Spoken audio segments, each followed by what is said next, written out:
día, mi estimado público. Les damos nuevamente la bienvenida a nuestro podcast Tu Salud es Primero. El día de hoy les tengo un tema que les va a encantar. Hoy hablaremos de María Sabina y hongos alucinógenos. María Sabina Magdalena García fue un personaje trascendental y muy adelantada para su época, un ícono de la cultura psicodélica. Fue una indígena mazateca nacida en 1894, originaria de Oaxaca. Desde pequeña ella estuvo rodeada por familiares que eran considerados chamanes u hombres sabios. En 1952, Gordon Wasson, un banquero estadounidense aficionado por la micología, realizó una visita junto a su esposa a la Sierra Mazateca, donde fueron recibidos por María Sabina, donde ella les enseñó cómo usar los hongos y les proporcionó muestras. Esto dio lugar a una serie de grabaciones en cintas magnetofónicas y toma de fotografías de dichos rituales. El 13 de mayo de 1957, la revista Life publica un artículo donde se da a conocer las veladas con hongos de María Sabina. Esto dio lugar a que un gran número de personas visitaran México con el fin de descubrir los poderes de dichas sustancias. Entre los personajes famosos que conocieron a Sabina se incluyen John Lennon, el escritor y filósofo Aldous Huxley y Walt Disney. María Sabina realizaba ceremonias con fines curativos y sanadores, con la inclusión de cantos chamánicos para acompañar la alteración de conciencias. A pesar de su fama, María Sabina murió en 1985 en una condición económica de pobreza, ya que no tenía ningún sistema de cobro por sus servicios. Ahora, ¿cuáles son las sustancias que dio a conocer María? Los hongos alucinógenos. Estos han sido utilizados durante siglos por diversas culturas en rituales, ceremonias sagradas, como uso recreativo y en las últimas décadas con posibles aplicaciones terapéuticas. Los hongos alucinógenos fueron una de las primeras drogas empleadas por la humanidad. Desde 1600 a.C. se consumía la manita muscaria en India. La ambrosia se encuentra en mitos griegos y las tribus nómadas de Siberia también utilizaban los hongos en ritos comunales. Pero qué mejor que escuchar sobre este tema por nuestro invitado especial. Continuamos con nuestro espacio de entrevista. A continuación le damos la bienvenida a nuestro invitado especial, el ingeniero químico Vladimir Gaitán, tecnólogo en alimentos, con una maestría en Ciencias de la Ingeniería Bioquímica y con un doctorado en Ciencias de la Ingeniería Química. Buenas tardes, Vladimir. Le agradecemos su interés y aceptación en la invitación a nuestro programa. Hola Beatriz, muchísimas gracias por la invitación. La primera pregunta que le queremos realizar es, ¿cuál es la sustancia activa de los hongos alucinógenos? Hay dos de importancia. Está la psilocina, que se ha vendido en redes como la psilocibina. La manita, está la mantita. Y el mecanismo de acción de cada uno es diferente. Por ejemplo, en la psilocibina, cuando se consume, llega al intestino y se transforma en psilocina. Esa psilocina es una molécula muy parecida a la serotonina, entonces tiene los mismos receptores en el cerebro.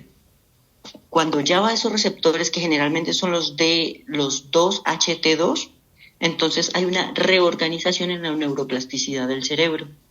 Eso puede cambiar ciertas conductas, ciertos comportamientos y tiene importancia médica muy interesante. Más adelante podremos hablar de eso. En cambio, la otra tiene un efecto psicodélico muy fuerte, donde se pueden presentar, por ejemplo, ataques de pánico, ataques de ansiedad.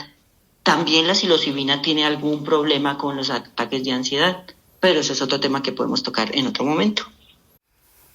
¿Qué es el término microdosis? Lo he escuchado mucho, sobre todo en los hongos alucinógenos.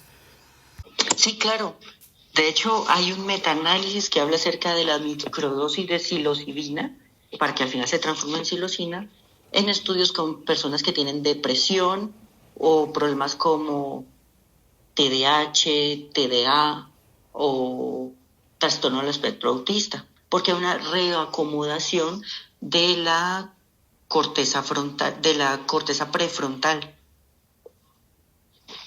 Sin embargo, sí hay ciertas contraindicaciones en los estudios. Por ejemplo, le puede funcionar muy bien a una persona depresiva el uso de microdosis de psilocibina de un rango de 6 meses sin presentar síntomas de depresión. Pero si lo consume una persona que tiene depresión y también tiene ansiedad, se presenta el efecto contrario, se dispara más la ansiedad. Entonces sí tiene que ser algo que debe ser controlado y estudiado, porque sí tiene beneficios cognitivos, tiene beneficios contra la depresión, pero las personas que tienen predisposición a la esquizofrenia o familiares esquizofrénicos, que tienen ansiedad, ataques de pánico, no les serviría este tipo de sustancias. Además de los hongos alucinógenos, ¿hay algunas otras sustancias que se utilicen de la misma manera o que tengan efectos similares? Hay muchísimas y ahí las tenemos que clasificar en dos rangos. Están las que son compuestos nitrogenados y las que no tienen la parte del nitrógeno. Generalmente las que no están nitrogenadas son plantas, como la salvia, la nuez moscada, el cannabis.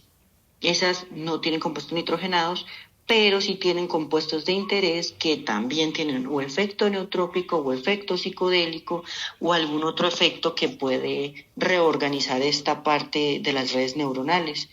Por ejemplo, en el cannabis sabemos que el THC, el CBD, tienen cierta predisposición por nuestros canales activos de cannabis, de nuestros cannabinoides, perdón. En la salvia, la salvidorina, en la nuez moscada, está el safrol también. Entonces hay diferentes compuestos que te causan eso.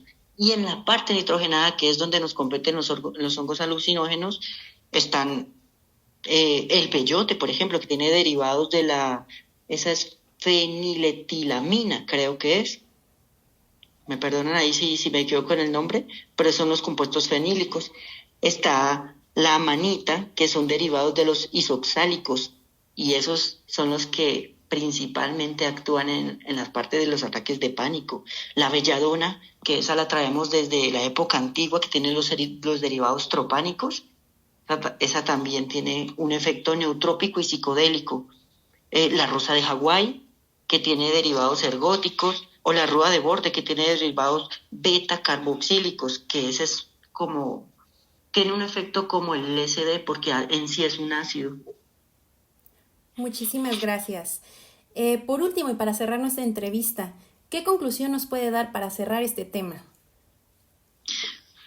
Bueno, es que trabajar sobre las smart drugs es un poquito complicado, pero no se debe satanizar ninguna sustancia, ningún material, ningún compuesto. El problema no es ese. El problema de raíz son las prácticas humanas, no la del material. Por ejemplo, con el plástico. El plástico se ha satanizado muchísimo cuando el plástico ha ayudado muchísimo en la parte alimentaria, en la parte médica, en la industria. El problema real es la pésima gestión de residuos. Entonces, lo mismo pasa con este tipo de sustancias. El problema no es la sustancia tiene importancia médica, alimentaria, industrial, y se ha demostrado que estos compuestos biológicos pueden ayudar con todo. Pero la práctica humana y ciertos modelos de economía llevan a otras cosas. No se debe satanizar la sustancia. Nuevamente, Vladimir, agradecemos su participación y contribución. Esperemos darle la bienvenida nuevamente. Muchísimas gracias, Beatriz. Y yo feliz, encantado de que me inviten. Regresamos a nuestra programación normal.